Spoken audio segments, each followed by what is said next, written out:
Bonjour à toutes et à tous, merci d'être venus pour cette conférence. Alors effectivement, donc cette année, et puis j'espère que que ce projet va être pérenne, c'est donc de faire plonger les patientes atteintes de cancer du sein, qu'elles soient en rémission ou même en traitement, puisqu'on a des patientes qui étaient en traitement, sur un programme qui se déroule sur une année, parce que bien sûr, il faut apprendre à faire de la plongée sous-marine en bouteille, parce que la plupart des patientes même appréhendaient de mettre la tête sous l'eau, donc elles n'avaient même pas fait de baptême. Et je vais vous montrer que ça a été prouvé scientifiquement. Ce n'est pas juste pour aller faire une balade en mer. Ça a été prouvé scientifiquement que la plongée sous-marine en bouteille, et ça va être expliqué pourquoi physiologiquement, ça permet donc d'améliorer les capacités physiques et psychiques des patientes et de surmonter les épreuves. Ça a été fait aussi dans d'autres domaines. Alors, je me présente. Moi, je suis le docteur Véronique Vénicoven. Je suis chirurgien-gynécologue à l'HPP et à la maternité de l'Étoile.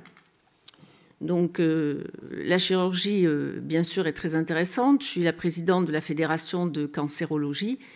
Mais aussi, à côté de ça, je pense, et aujourd'hui, ce congrès nous le prouve, qu'il faut une prise en charge globale des patientes. Ce n'est pas suffisant que de bien les traiter, bien les opérer, bien faire la radiothérapie, etc. Elles ont besoin donc qu'il y ait d'autres projets. Donc, pendant 10 ans, j'ai fait le dîner des chefs, où les patientes opérées d'un cancer du sein avaient au mois d'octobre un dîner servi donc, dans leur chambre, un dîner préparé par un chef étoilé. Et ça fait du bien aussi d'avoir des choses réconfortantes, de bien manger, même après une intervention chirurgicale. Et là, cette année, grâce à mon association Acénogine, j'ai prévu donc de faire, donc ça s'appelle les bulles roses contre le cancer du sein. Et un groupe d'une quinzaine de patientes s'entraîne pendant une année donc, à acquérir ce qu'on appelle le niveau 1 de plongée sous-marine. Alors, ce n'est pas une vue de l'esprit, il y a des travaux qui ont été faits scientifiquement, et notamment par le docteur Mathieu Coulange, qui est au caisson hyperbare à Sainte-Marguerite à Marseille. Alors, le caisson hyperbare, on s'en sert essentiellement pour les accidents de plongée. On s'en sert pour d'autres choses aussi, pour les retards de cicatrisation. Et comme il le dit très bien, il n'a pas pu venir aujourd'hui, c'est dommage. Jusque-là, on s'intéressait uniquement aux accidents de plongée sous-marine. Alors, pourquoi était l'accident, etc. Et puis, les plongeurs, moi, je suis moi-même plongeuse depuis longtemps, on sait que ça nous fait extrêmement du bien de plonger. Une fois qu'on a terminé la plongée, on est beaucoup mieux. Et puis, au bout d'un certain temps, et vous verrez qu'en plus, c'est scientifiquement prouvé, c'est au bout d'un mois, on a besoin de replonger, on sent qu'il faut s'immerger à nouveau. Et donc, il a étudié les bienfaits de la plongée sous-marine en bouteille. Et les bienfaits donc, sur les gens qui ont eu des traumatismes. Donc, notamment, ça a été les rescapés du Bataclan, ça a été sur les soldats, et puis après, donc, sur les gens qui ont eu des cancers, les patients atteints de cancer du sein. Et la prochaine étude, ça va être sur le burn-out des soignants. Donc, le mieux, c'est de vous passer un petit film. Quels sont les effets de l'eau cristalline sur notre équilibre émotionnel? Sommes-nous plus heureux dans l'eau ou au bord de l'eau?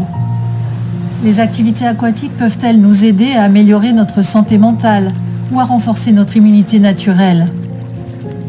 Hippocrate, le père de la médecine occidentale, soignait déjà avec les eaux. Aujourd'hui, des médecins et des chercheurs redécouvrent la médecine de l'eau. Je commence cette enquête en France, où une série de recherches cliniques inédites explore les effets de la plongée sur notre système nerveux. À Marseille, à la Pointe-Rouge, le docteur Mathieu Coulange, chef de service à l'hôpital Sainte-Marguerite, accueille des personnels soignants venus se former à un protocole de plongée thérapeutique.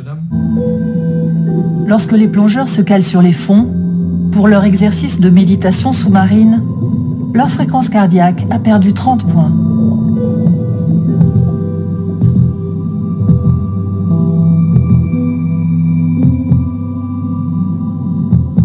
Durant les exercices suivants, même si le palmage accélère les battements du cœur, leur fréquence cardiaque demeure autour de 80 pulsations par minute et ne remontera pas.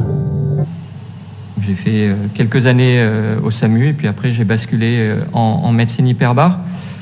Et je me suis mis à énormément parler d'accidents de plongée, de choses qui étaient plutôt mal vécues par le grand public, parce qu'on parlait toujours de choses assez désagréables.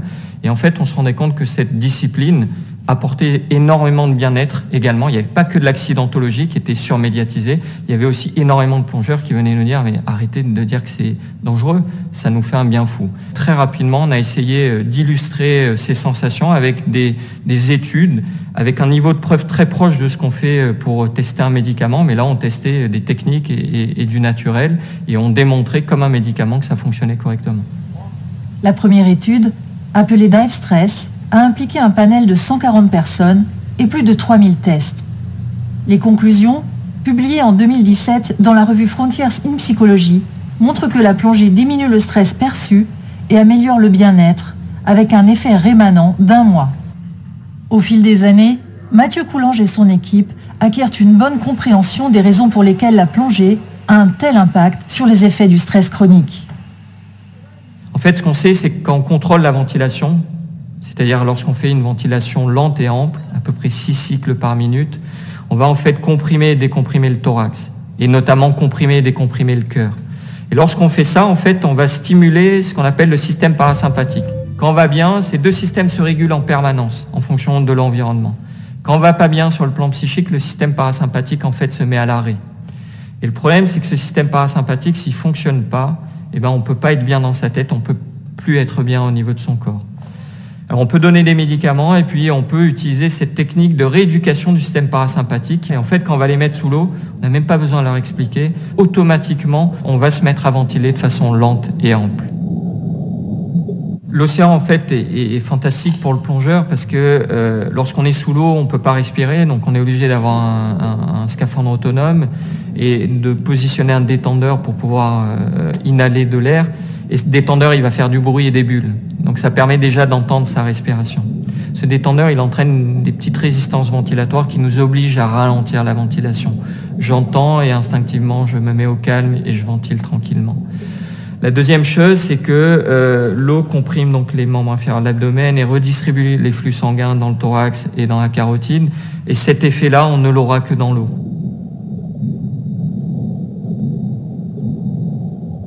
Puis on est en train de se rendre compte que dans des grandes disciplines, la cancérologie par exemple, eh bien, toute cette médecine dite parallèle, mais qui est probablement un mauvais terme, axée sur l'environnement, est en train de reprendre pied, et on se rend compte que c'est probablement un élément essentiel. Le bien-être psychique impacte directement sur le bien-être somatique. Alors, je ne suis pas toute seule pour ce projet. Je suis accompagnée de Michèle Andrès. Alors, je ne vais pas la présenter, elle se présentera tout à l'heure puisqu'elle fait la prochaine intervention. Elle est sophrologue et elle permet donc aux patientes d'avoir, avant la plongée sous-marine, une séance de sophrologie. Elle vous expliquera, enfin peut-être non, peut-être pas parler de ça, mais que la respiration est extrêmement importante donc pour le psychisme et aussi nous pour s'équilibrer en plongée sous-marine, on a besoin donc d'utiliser la respiration ventrale que l'on n'utilise pas du tout quand on est en stress. Quand on est en stress, on respire uniquement par le haut. Et la respiration ventrale nous permet de nous équilibrer, mais aussi, de ce fait, d'améliorer les conditions psychiques. Alors, je suis bien sûr aussi en partenariat avec des clubs de plongée, parce que comme c'est la plongée sous-marine, il faut apprendre. Il faut bien apprendre à monter les bouteilles de plongée, à respirer sur l'eau. Donc, on commence, il y a 2 clubs de plongée qui sont à Aix-en-Provence, et un club qui s'appelle Explo, et qui réserve donc régulièrement un vendredi sur 2, le soir. Donc on va s'entraîner pour acquérir donc les habitudes de la plongée sous-marine. Donc ça, c'est parmi les premiers entraînements. Plongeuse. Lilou. Je ne m'attendais pas à ça. J'avais fait un baptême quand j'avais 18 ans, mais ça s'était mal passé. Ce soir, j'ai eu l'impression d'être dans une bulle et de me recentrer, mais sans forcer. Comme si tout se faisait naturellement. Bon, j'ai beaucoup serré Annick parce qu'au début c'était un peu flippant. Elle a été à l'écoute, puis elle m'a lâché. J'ai adoré. Ça m'a vraiment fait quelque chose. Michèle. Ah, ce plaisir de flotter et de se vider la tête, j'ai ressenti un vrai lâcher-prise. Il n'y avait plus rien dans la tête, rien d'autre que ce plaisir de la flottaison. Ça m'a procuré des sensations corporelles extraordinaires. J'ai juste été frustrée de ne pas être en mer, mais ça viendra. Soline. C'était très agréable, même si j'ai eu un peu peur au début. Il faut simplement prendre le temps, apprendre à se détendre, et ensuite, ça va. Sylvie. Au départ, j'avais peur d'étouffer. J'ai même oublié de respirer. Mais après tout s'est bien passé, c'était formidable. Alexandra. J'ai été séduite par la beauté du projet, que je trouve incroyable. Pour que ça continue, il faut participer. Mon objectif, c'est de me dépasser. Je veux absolument aller au bout et obtenir mon niveau 1. Impression de moniteur. Fabrice. C'était vraiment agréable. Je me suis occupée de 2 plongeuses. L'une d'elles était d'emblée à l'aise, l'autre moins, car elle avait peur de perdre son détendeur et du mal à équilibrer ses oreilles. Mais je m'adapte, et c'est ça que j'aime. On est là pour aller à leur vitesse, à leur rythme, et pour les mettre en confiance.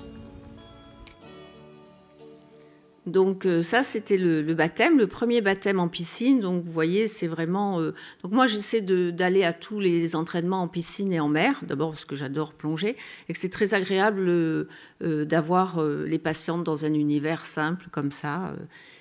Je trouve que ça change vraiment beaucoup le relationnel. On a créé vraiment un groupe, un partenariat important. Donc l'autre club, c'est donc le club de Cabriès, et qui ont aussi organisé donc des baptêmes. Et puis on a de la chance donc d'habiter dans une région proche de l'eau, donc il faut quand même aussi aller dans l'eau, pas rester en piscine, même si quand même les effets bénéfiques, donc physiologiques, dont a parlé le docteur Mathieu Coulange, sont identiques si vous le faites en piscine. Vous avez exactement la même chose, mais quand même un bénéfice en plus si l'eau est chaude. C'était pas le cas au mois de novembre à Saucé-les-Pins. S'il y a des choses à voir, etc., vous augmentez les bénéfices. Alors, voilà, 9 novembre, l'eau était quand même à 14 degrés. Alors, je vais vous passer le petit film.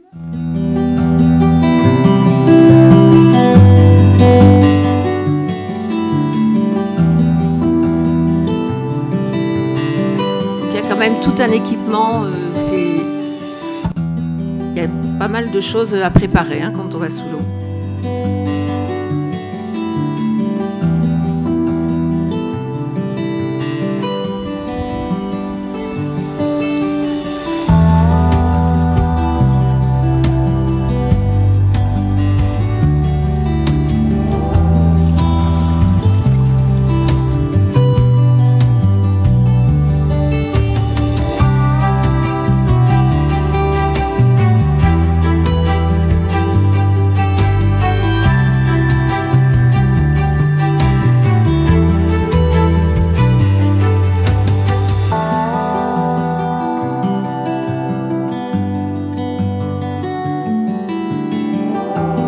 La plongée, la petite collation, voilà toute l'équipe.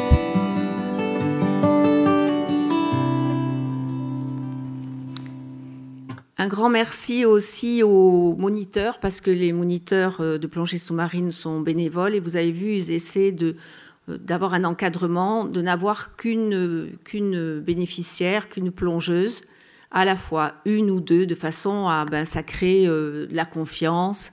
Et c'est quand même plus facile. Donc vraiment, il passe beaucoup de temps. Un grand merci aux moniteurs. Donc vous avez compris, ce projet, donc pour les patientes atteintes de cancer du sein, qu'elles soient en rémission ou qu'elles soient en cours de traitement, là, on était dans le groupe, je crois que ça commence à 39 ou 40 ans et jusqu'à 70 ans. Donc vraiment, on peut faire de la plongée à n'importe quel âge. Donc les étapes, on y va progressivement, bien sûr, donc s'adapter au matériel, s'adapter à être sous l'eau, d'abord en piscine, tranquillement avec son moniteur, très progressivement. Après en mer, donc je vous ai montré, c'est une plongée du bord. On a quelques endroits où on peut plonger du bord, donc on part avec l'équipement. Et après, ça a été fait récemment, plonger en bateau, parce que c'est encore une autre étape de sauter du bateau, de voir le grand bleu. Voilà, donc tout se fait très progressivement et ça marche très bien. Pour enfin, au mois de juin, valider ce qu'on appelle le niveau 1 de plongée sous-marine qui permet d'aller dans la zone la plus intéressante qui est la zone des 20 mètres.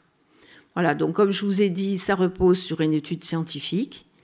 On continue l'étude par la mesure de la fréquence cardiaque, la fréquence respiratoire, des questionnaires de satisfaction, des questions de bien-être, savoir donc si ça a amélioré leur qualité de vie, le sommeil, etc., avant, après la plongée. Donc on continue cette étude scientifique. Évidemment, tout ça a un coût, donc il faut trouver des financements. Donc autour les patientes, autour de leurs proches. On fait des campagnes donc, de financement. On a créé un compte Hello Asso. Et il y a donc des actions qui sont faites et les bénéficiaires sont vraiment très volontaires parce qu'il y a des vide-dressing, des vide-greniers. On a vendu du muguet pour le mois de mai. On va vendre des roses pour la fête des mères, etc. Et c'est vrai que ce milieu associatif est vraiment agréable et ce groupe est très agréable. Donc une campagne de financement, bien sûr, que l'on a fait. Il faut savoir que quand vous faites un don en tant que particulier, vous avez 66% de la valeur du don en déduction fiscale. Et si vous êtes un professionnel, c'est 60%. Voilà, merci à tous les soutiens. Et celles qui en parlent le mieux, ce sont quand même les bénéficiaires. Et j'invite Michel à venir nous donner son avis.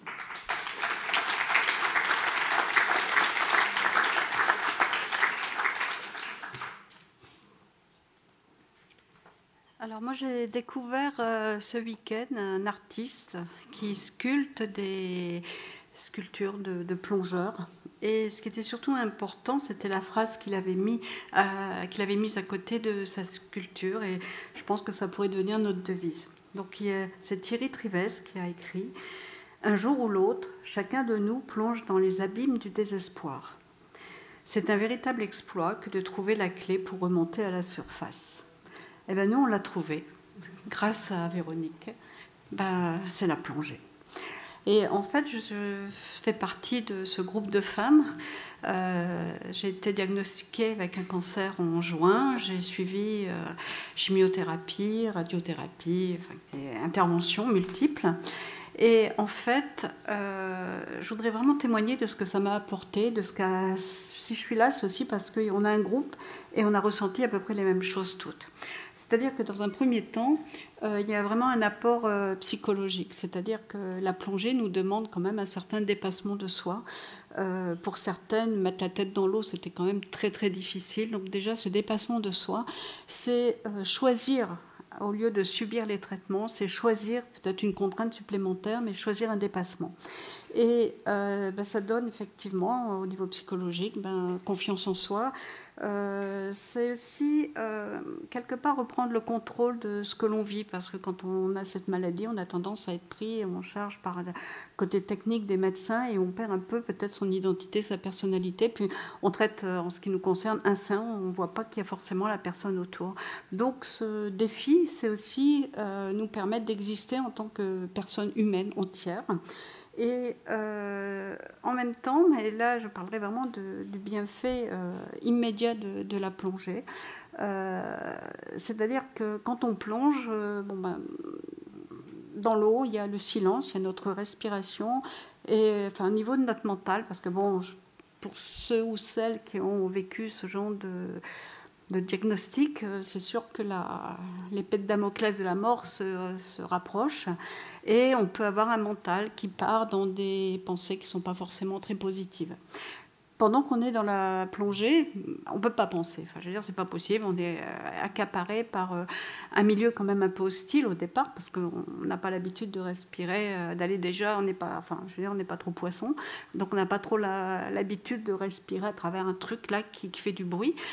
Et pour certaines dont j'ai fait partie, il y a vraiment c'est un challenge physique parce qu'on est épuisé par la chimiothérapie et on arrive en étant très essoufflé et puis il faut reprendre le rythme avec le détendeur.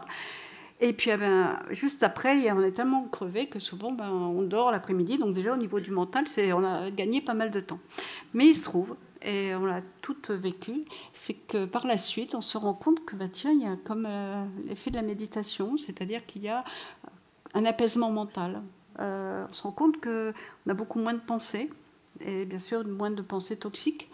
Et en plus, ça nous donne quand même une certaine vision beaucoup plus lucide de la situation. On est moins dans le... Je dirais pas qu'on est optimiste, c'est peut-être un peu chargé de dire ça, mais en tout cas, on n'a plus du tout les mêmes pensées négatives qu'on pouvait avoir ou pessimistes.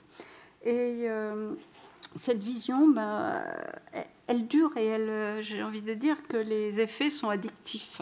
Je le disais, hein. C'est-à-dire qu'à force de plonger, on se rend compte qu'il y a un bien-être immédiat et qui dure dans le temps. Et plus on plonge, plus ça dure, et puis plus on a envie d'y retourner, quoi. Enfin, voilà, c'est une addiction, mais qui est peut-être une addiction intéressante. Et moi, ce que je voudrais témoigner vraiment dans ce qui me concerne, parce que là, c'est vraiment moi. Dernièrement, j'ai fait une plongée, j'avais des nausées, j'avais très mal au sein par rapport à la radiothérapie, ça me faisait très très mal. Alors on peut dire que c'est dans la tête, mais toujours est-il que quand je suis sortie de la plongée, je n'avais plus de nausées, je n'avais plus mal au sein. Donc c'est merveilleux et encore merci d'avoir eu cette idée et ce défi qu'on est tout en train de relever. Et un petit mot aussi sur les moniteurs, parce que c'est vrai qu'il y en a un qui n'a pas pu venir ici présenter le projet, mais ils sont très patients, bienveillants, attentionnés pour vraiment nous aider toutes à avancer dans ce niveau 1 et dans le voyage d'études que l'on va faire en novembre. Voilà, merci.